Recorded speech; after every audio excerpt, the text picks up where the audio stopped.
Olá pessoal, bem-vindos ao meu canal de esportes, eu sou o H, vou falar com vocês sobre Corinthians e Atlético Paranaense.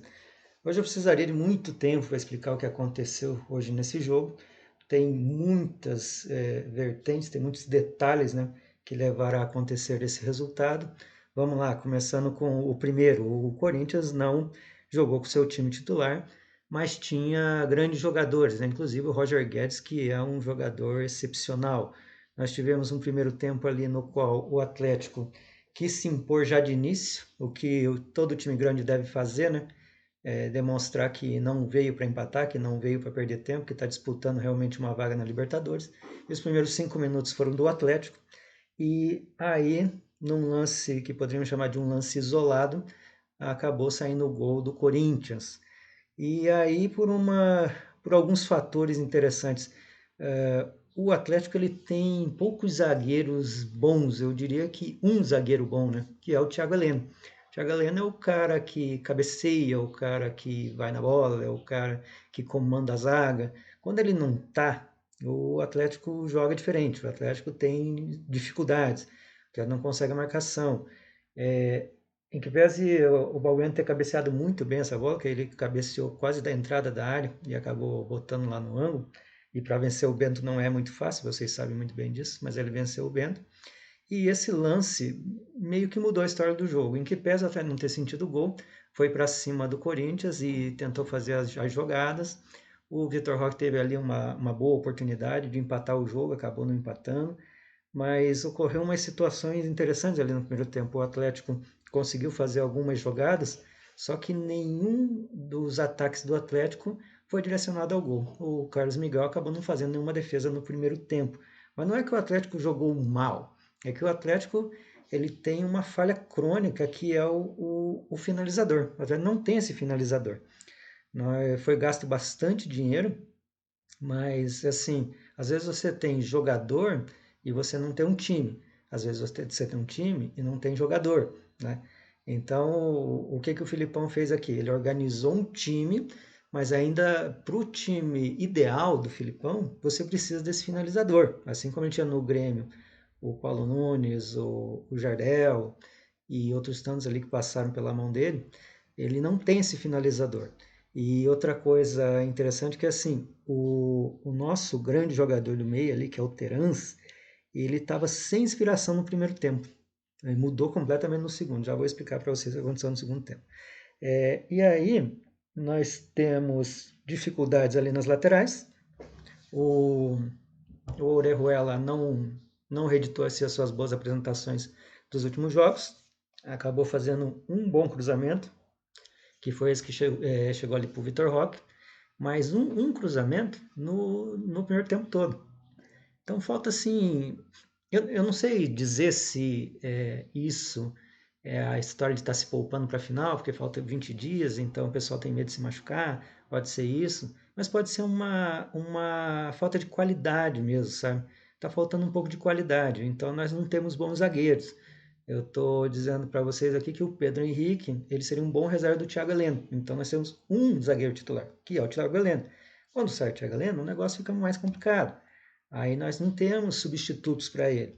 É, o Abner, que começou muito bem aí os 2 primeiros anos, agora ele meio que se escondeu. Aí não sei se ele não consegue se adaptar ao estilo de jogo do Filipão, mas ele já não tem essa capacidade de cruzamento, ele não tem tanta capacidade de marcação. Então ele é um lateral, ele não é um lateral, ele não é um ala, ele não é um ponta, né? Então ele fica ali, às vezes, em um ou outro momento ele consegue ter lampejos daquele Abner que ele foi. Aí nós não temos um finalizador. Você vê, nós temos o Vitor Roque, não temos um finalizador. O Pablo entra e ele não consegue receber bola. Aí no meio nós temos só o Terans. O Terans, uma vez marcado, acabou o time do Atlético. Aí o Fernandinho ele tenta fazer lá uma ou outra coisa, mas hoje ele estava poupado, já que ele está um pouco mais velho. Ele não consegue jogar tantas partidas assim. Então nós temos dois pilares do Atlético que não jogaram, e o Atlético tomou 2 gols ali pelos setores deles, que foi ali no lance da cabeçada do Balbuena e depois no lance do pênalti. Quem fez o pênalti foi o Hugo Moura. O mais engraçado é que você que me acompanha no meu canal sabe muito bem que eu venho elogiando o Hugo Moura aí há muito tempo. Só que por algum motivo ele não conseguiu mais se acertar.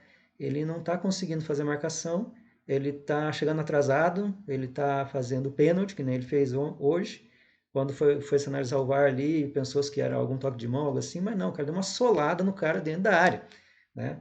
O juiz acabou não vendo, mas o VAR viu, quer dizer, quando que esses jogadores vão aprender que o VAR, ele enxerga, cara, você começa a bobear aí, então com 2-0 ficou mais difícil, com 2-0 o Atlético só conseguiu se acertar, só conseguiu se equilibrar no jogo ali nos 5 minutos finais, quando fez uma pressãozinha ali e por um nada ali que o Atlético não empata o jogo. Não empata não, não faz pelo menos um gol ali no final do primeiro tempo.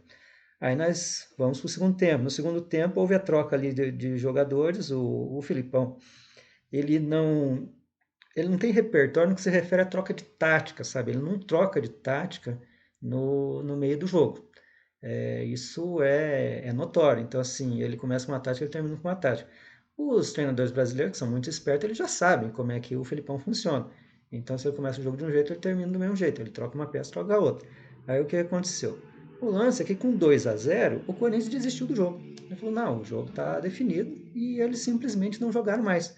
Aí eles começaram a jogar naquele jeito Corinthians. Até o torcedor do Corinthians sabe muito bem como é que é o jeito Corinthians. Né?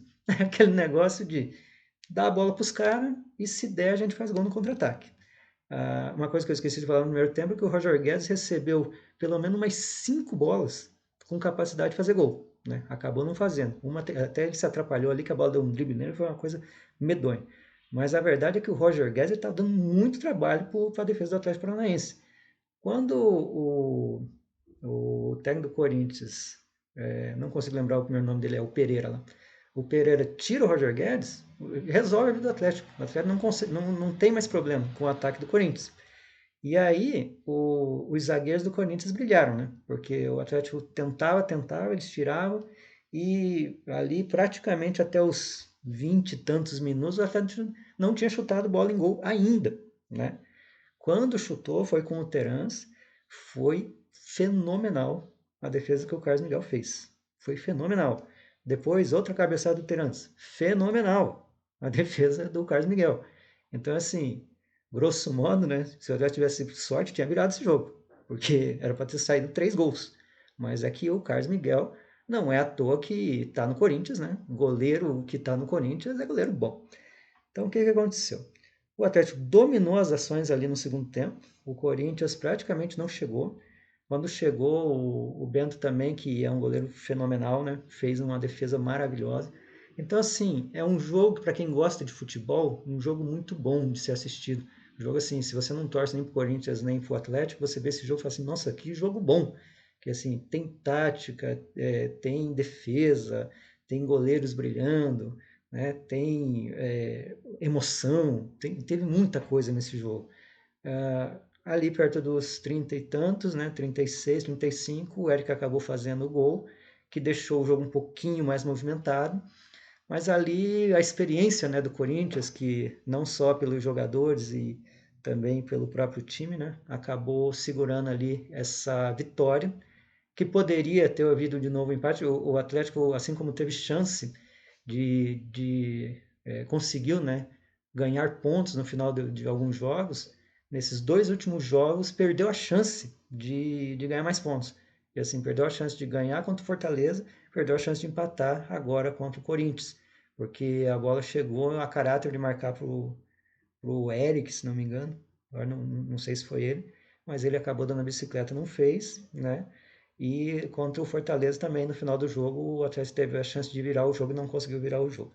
Mas o que acontece? Futebol é assim mesmo, cara. Futebol você perde, você ganha, você tem chance, você se engana, há erro de escalação, há problema do dia do jogador, tem essa questão mais premente, né, que é a capacidade, como eu estou falando assim, o Atlético não tem um finalizador, não tem aquele cara que pensa assim, pô, esse cara entrou, ele vai resolver. Houve algumas cabeçadas ali, né, que eu que vi o jogo percebi, que deu saudade do Renato Kaiser, porque aquelas cabeçadas o Renato Kaiser acertava, com toda certeza.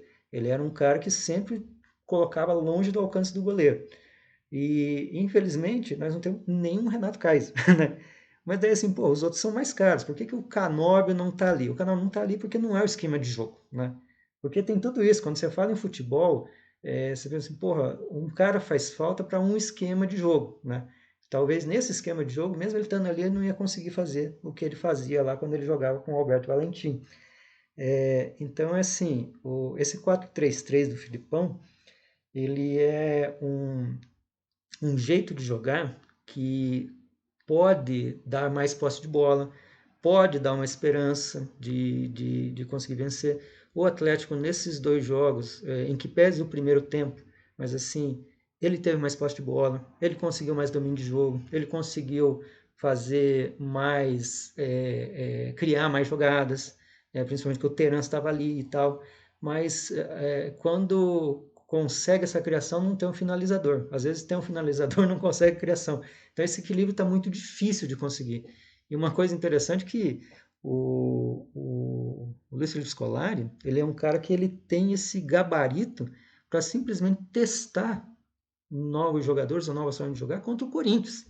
Porque foi isso que ele fez hoje. Eu acho que todo mundo que viu o primeiro tempo falou assim, pô, é claro que não tá bom. Ele viu que não estava bom. Então eu vou testar. Vou trocar um, trocar outro e vamos ver o que que dá. Conseguiu acuar o Corinthians, conseguiu dominar as ações ali no segundo tempo. A bola só não estava chegando, né? Só não estava tendo oportunidade. O Pablo praticamente não teve oportunidade de gol. E isso é uma coisa crônica no Atlético, né? Que vem acontecendo já há algum tempo. Quer dizer, você tem ali um centroavante que não recebe bola. Você tem um lateral que não cruza, né?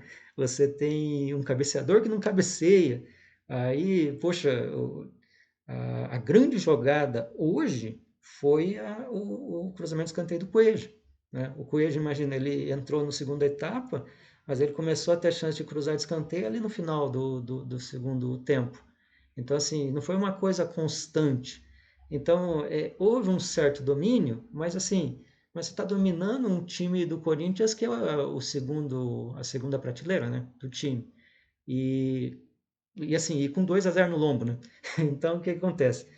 Não dá para você dizer assim, poxa, hoje foi uma péssima atuação, tem que jogar tudo isso fora. Não, a experiência é válida. E depois, assim, qual é o grande objetivo no final das contas? É o Flamengo. É chegar diante do Flamengo e dar trabalho para o Flamengo, pelo menos, porque o que a imprensa está dizendo é que isso é favas contadas, o Flamengo já é campeão. Mas o Atlético tem que dar trabalho ao Flamengo, né? Claro que a ideia é vencer. Se conseguir vencer, tanto melhor, pode ser nos pênaltis, do jeito que for. Mas tem que dar trabalho ao Flamengo. Tem que dizer assim, pô, nós estamos aqui, nós merecemos estar aqui, né? Nós vamos lutar aí pelo título e tal. E, de certa forma, em que pese aí, poxa, o Atlético perdeu, pode perder a condição aí de sexto colocado da tabela, porque o Atlético Mineiro pode vencer e passar o Atlético. Mas a verdade é que está sendo usado esses jogos aí para preparar o Atlético para a final da Libertadores. Porque ele precisa ter um time ideal, ele precisa atacar, ele sabe que não deu certo daquela última vez ali na Copa do Brasil, fazendo ali os três volantes e tal, então ele precisa ter essa ideia assim, poxa, sei lá, vou usar o Pablo, o Vitor Roque, vou usar só o Vitor Roque, vou usar o Coelho, vou usar o Canóbio, vou usar o Vitinho, quem que eu vou usar, né? Quem que vai estar melhor? E daí assim, poxa, se não der certo, né? Eu tenho que ter ali um plano B, fala assim, porra, então, sei lá, tiro o Vitinho, boto o Canóbio, ou tiro o Canóbio, boto o Vitor Roque e por aí vai. Então ele está testando as formações. Orejuela, o Orejuela, se ele joga bem hoje, cara, tá, nunca mais sai do time. Acontece que hoje ele, né, acabou não jogando tão bem. Botou o Kelvin já não, né, ele já não desempenhou tão bem também. Então, no fim, ele deve ainda estar em dúvida, né? O que vai fazer, né? E o Corinthians, por assim dizer, né, que apesar de ter perdido, é um bom sparring em relação ao Flamengo. É mais ou menos esse teor de qualidade que vai ser pego lá na final da Libertadores. Então, se você consegue lidar mais ou menos com o Corinthians, você sabe o que fazer diante do Flamengo. Então, mais uma derrota aí para conta. O Atlético ainda está em sexto, porque o Atlético Mineiro joga amanhã, mas a possibilidade de perder esse posto é bastante grande. Mas ainda tem muitas partidas aí pela frente, tem o Atletiba aí no próximo final de semana, e vamos ver aí o que o Atlético é capaz ainda, né, de conseguir nesse Campeonato Brasileiro, já que está praticamente confirmada aí as 6 vagas para a próxima Libertadores. Ficando em sexto, já está tudo resolvido. Ou no mínimo, né, vamos pegar aí uma pré-Libertadores Ou podemos, de repente, até passar aquela vergonha, né, de não chegar nem entre os 8, e aí o ano vai ficar um pouquinho complicado, né, para o Atlético. Amanhã tem o jogo do Curitiba, vou acompanhar aí com vocês depois das 6 horas e estarei falando a respeito desse jogo e comentando o que aconteceu. O Curitiba precisa vencer, já que ainda está ali perigosamente perto da zona de rebaixamento. Gostou? Inscreva-se no canal, favorite positivo o vídeo, divulgue nas suas redes sociais, comente aí, né, que tem pouquíssimos comentários aí a respeito dos meus vídeos, né, sobre o que você acha aí das minhas análises, se você discorda, se você não discorda, fique à vontade para discordar. Escreva aí alguma coisa que você viu e que eu não vi, se você pensa diferente, se você tem uma nova visão, fique à vontade aí, porque você é muito bem-vindo aqui e as discussões são bem-vindas nesse sentido. Bom dia, boa tarde, boa noite, boa hora.